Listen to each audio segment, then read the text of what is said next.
세상은 끊임없이 변화하지만 고전 속에는 변화에 대처하는 처방전이 숨겨져 있다. 천하제일의 김한술, 출세를 위한 최고의 수단, 세계 제일의 심리서, 최고의 비즈니스 지혜라는 별명을 가진 36개. 36개는 군사 모략이 36개라는 것이 아니라 이루 다 헤아릴 수 없는 모략을 비유했을 뿐이다. 36개를 6개 카테고리로 분류하고 다양한 상황에 적용하도록 체계를 잡은 것이 특징이다. 역대 병법서를 비롯해 다양한 전적에서 전략 전술의 정수들만 추출하여 다양한 상황에 적용하도록 체계를 잡았다. 손자병법이 인생 처세의 이론서라면 36개와 백전기략은 세부 지침서와도 같은 책이다. 36개는 어려운 병법서에 그치지 않고 알기 쉽게 각 항목마다 삼국지 사례와 경영 사례를 소개한다. 손자병법, 백전기략, 36개. 군사전략가는 물론 최고 경영자라면 평생 머리맡에 두고 읽어야 할 3대 병법서.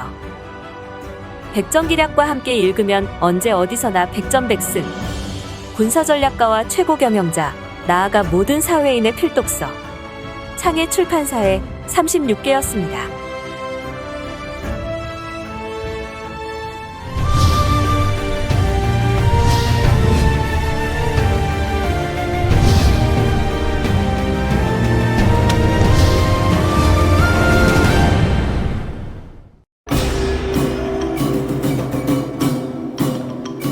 안녕하세요. 김영수입니다. 인생과 경영의 비책으로 여러분들한테 36개를 소개하고 있습니다. 36개는 도망치는 주랭랑이 아니라고 계속해서 말씀을 드리고요. 또 손자병법의 일부도 아닙니다. 다만 36개는 손자병법에 나오는 중요한 계책들 몇 가지를 직접 이용하고 있는 그런 실용적인 경영 통찰력 관계되어 있는 중요한 병법서이자 처세서다. 또는 경영 이론서로까지 중국 사람들은 지금 많은 연구를 하고 있는 그런 책 가운데 하나가 되겠습니다.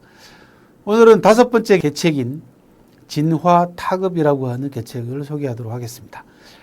좀 어려운 사자성어이긴 합니다만은 손자병법의 첫 번째 편, 개편에 나오는 유명한 계책이기도 합니다.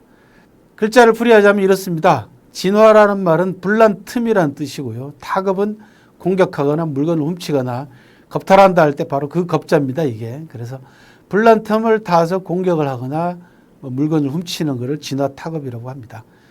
나쁜 뜻으로 많이 활용되어 왔습니다, 지금까지. 남이 어려운 틈을 타가지고 상대편을 공격하거나 상대편의 물건을 훔치거나 상대편을 해코지할 때 쓰는 그런 용어이기도 합니다만은 오늘날은 전혀 다른 차원으로 우리가 여러분들이 이해할 수가 있고 또 군사편에 있어서는 진화타급은 대단히 중요한 그 의미를 갖는 그런 계책입니다. 먼저 역사적인 사례를 보도록 하겠습니다. 진화타급의 대표적인 사례는 오나라하고 월나라의 5월 쟁패를 들 수가 있겠습니다. 초창기에는 오나라가 월나라보다 월등히 강했습니다. 오나라가 거의 월나라를 멸망시킬 뻔하죠. 월나라 부처는 오나라 왕 부차에게 패해가지고요. 3년 동안 부차의 시중을 들면서 살았습니다. 심지어는 부차가 싼 똥까지 맛을 보면서까지 치욕스럽게 부차를 수발이하면서 살았던 그런 세월이었습니다. 그런 구천이 3년 만에 자기네 나라로 월나라로 돌아와서 와신상담 잘 아시죠, 그죠? 장작 더미 위에 눕고 곰 쓸개를 맛을 보면서 지난날의 치욕을 잊지 않고 늘 복수할 만을 기다리는 대표적인 사자성어가 바로 와신상담입니다. 더불어서 여러분들이 기억해 두실 것은 10년 생취, 10년 교훈이라는 것인데요. 구천은 와신상담만 한 것이 아니고요. 10년 동안 생취라는 것은 일반 백성들을 모은다라는 뜻입니다. 또는 인구를 늘린다라는 뜻도 됩니다. 또는 생산량을 늘린다라는 뜻도 됩니다.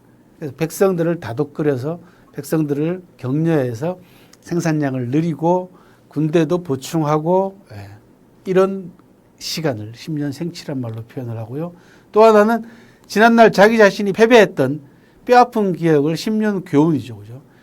지난날 실패를 교훈 삼아서 10년 동안 늘 가슴속에 담아두는 10년 생취, 10년 교훈을 통해 가지고 전력을 증강시킵니다. 국력을 확대합니다. 그러면서 서시를 비롯한 미인들을 오나라 왕 부차에게 보내가지고 미인계를 통해가지고 부차의 심기를 흐리고요. 또 오나라의 간신이었던 백비를 이용해가지고 이간계를 함께 구사합니다. 다양한 책략을 총동원해가지고 부차를 뒤흔듭니다.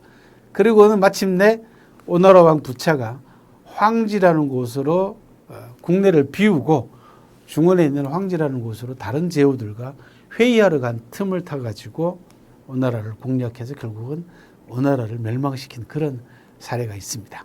바로 진화타급의 대표적인 사례입니다. 즉 불난틈이라는 건 뭐냐 그러면 오나라 왕 부차가 나라를 비운 거죠. 진하고 나라를 비운 틈을 타서 타급, 오나라를 공격해서 결국은 오나라를 멸망시킨 사례가 진화타급의 대표적인 사례로 지금까지 많은 사람들이 들고 있습니다.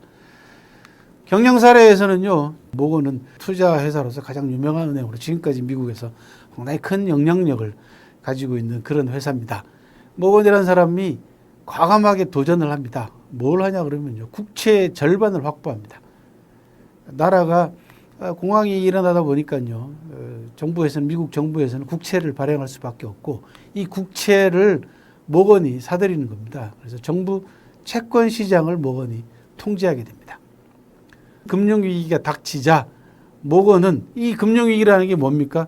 불이 났죠, 그죠? 이때 모건이라는 사람은 자기가 가지고 있는 국채를 이용해 가지고 자기 자신의 지위를 강화시킵니다. 이게 타급이죠. 모건이 죽을 때까지 미국 내에서 가장 영향력 있는 인물이 되었습니다.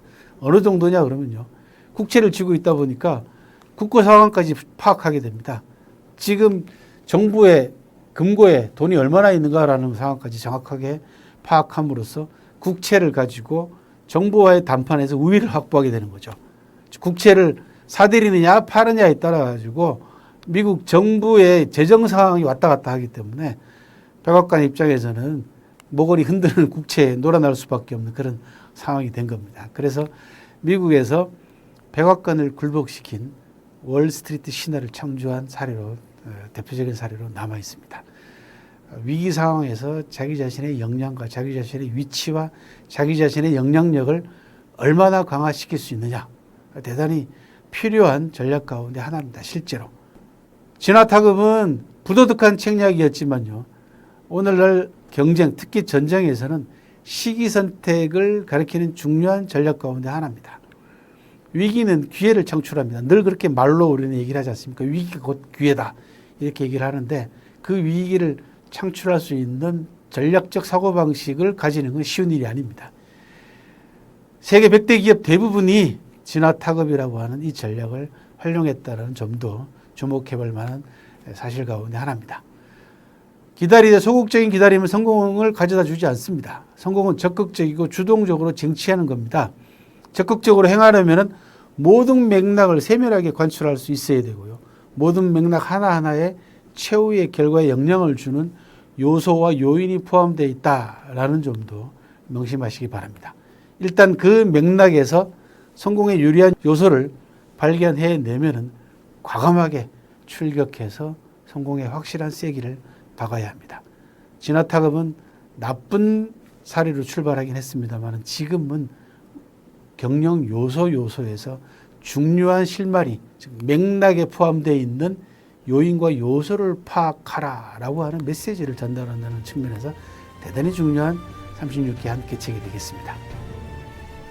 고맙습니다.